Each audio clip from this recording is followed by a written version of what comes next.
Salut à toutes et à tous, c'est Léo Motorbike. On se retrouve aujourd'hui pour une nouvelle vidéo. Une voiture qui m'a été demandée et que j'avais aussi envie d'essayer, à savoir la microcar Doué. Il s'agit de la nouvelle version de la microcar Doué.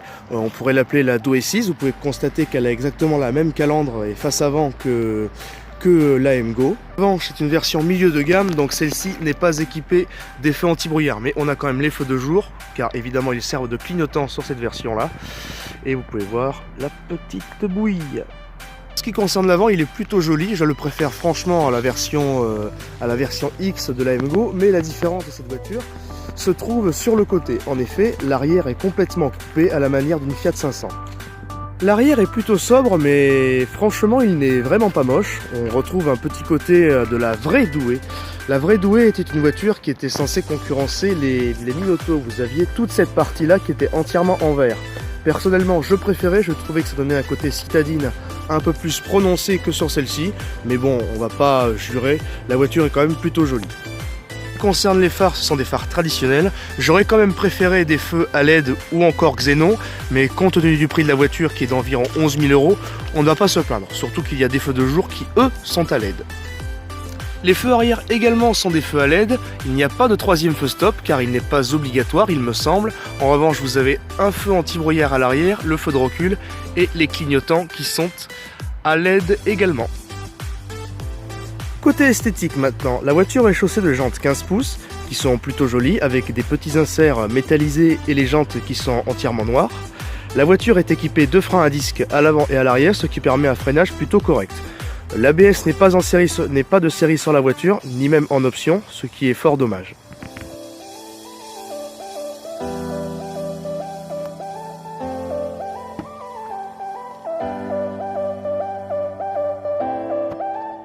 En ce qui concerne l'intérieur, c'est quasiment le même que celui de la MGO 6. Alors les mêmes avantages et les mêmes punitions. Je regrette fortement le fait que ce tableau de bord soit vraiment terne. J'aurais aimé, en tout cas pour les versions premium, des inserts chromés, une possibilité de mettre des couleurs un peu plus flashy, l'histoire d'avoir vraiment ce côté citadine Fiat 500. Et vraiment, ce qui est dommage. En ce qui concerne cet intérieur, en tout cas il est tout à fait agréable à vivre, on peut y retrouver quand même de l'ergonomie, et oui, sauf quelques petits problèmes, notamment les commandes de lève-vitres qui sont toujours au même endroit et qui sont difficiles à atteindre quand le frein à main est baissé, et le manque d'un repose-pied pour le pied gauche, donc problème un peu d'inconfort, ce qui est fort dommage. Je noterai tout de même un bon point, l'ajout des haut-parleurs dans les contreportes, ce qui est tout à fait une bonne chose.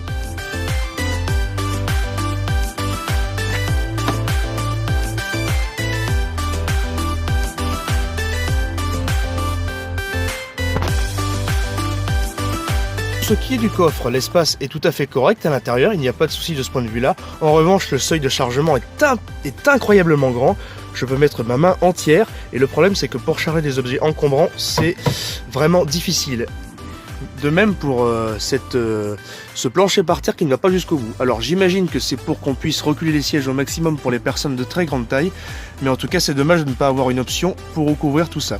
Ici vous avez le kit de gonflage car la voiture est livrée de série sans roue galette, de toute manière comme toutes les voitures aujourd'hui. Petite remarque quand même pour le haillon du coffre qui est fort joli et qui donne un aspect très qualitatif d'ailleurs.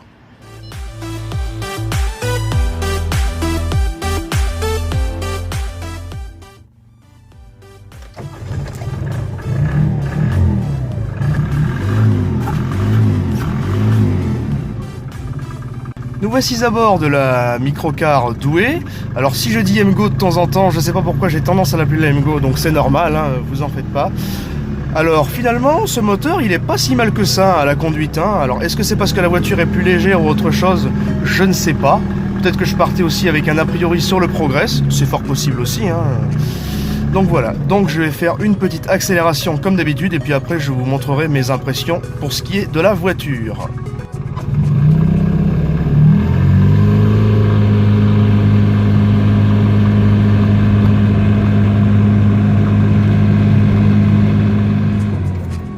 Nous sommes à bord de la Doué, donc nous allons faire un petit essai routier. Alors le moteur comme d'habitude manque un peu de souplesse, c'est-à-dire qu'il va de suite accélérer quand nous sommes à l'arrêt. Il fait quand même un peu de bruit, le bruit est pas Le bruit n'est pas très fort, hein, ce n'est pas le problème, mais ça fait quand même un peu de bruit. Alors, on va faire une petite accélération pour vous montrer. Hop, il n'y a personne. C'est bon. Voilà, l'accélération n'est pas franche comme un DCI, n'est-ce pas? Mais franchement, ça va, c'est correct. Il y a juste en reprise où là, c'est un peu mou, quoi. Et quand ça part aussi, c'est pas instantané. Ça manque à la fois de souplesse et de nervosité, mais après, bon, ça va, quoi. Non, franchement, c'est pas...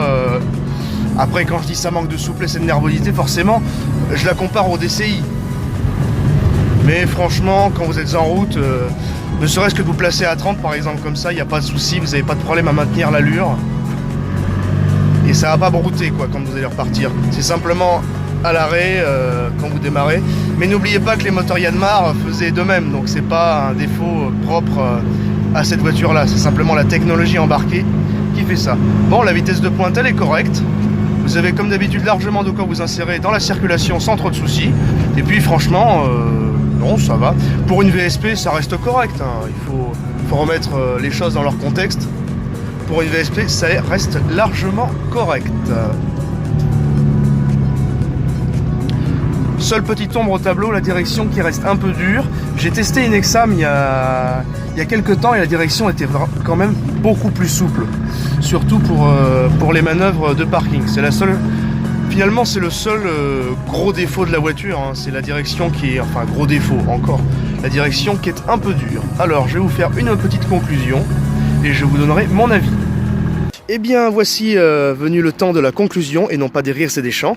Alors, qu'est-ce qu'on peut dire de cette voiture? Franchement, elle m'a plus plu que la MGO. Je ne sais pas pourquoi, peut-être que c'est son design. Après, il faut savoir que j'en voulais une, à un moment donné, une douée. Alors, c'était les anciennes avec les petites phares rondes à la Fiat 500, mais en tout cas, voilà. Je vous dis, ce qu'on peut en retenir, c'est qu'il y a quand même plein de bonnes choses, notamment les feux arrière à LED et les feux diurnes avant à LED, les portières qui sont quand même assez jolies, design à la Fiat 500, les petites jantes assez sympas, les 90 qu'il faut quand même le souligner, ce que n'ont pas forcément toutes les concurrentes, et puis voilà. Également est assez intéressant puisque la voiture est affichée à environ 11 000 €, même un peu moins, donc pour les qualités c'est quand même plutôt pas mal. Je mettrai la note de 8 sur 10 pour cette voiture car forcément le moteur Progress est moins bien que le moteur DCI et un peu moins souple. Je mettrai 8 sur 10 premièrement pour le moteur, même si ce moteur est tout à fait correct, mais pour le moteur, et deuxièmement pour le fait qu'il n'y ait pas forcément de personnalisation à l'intérieur.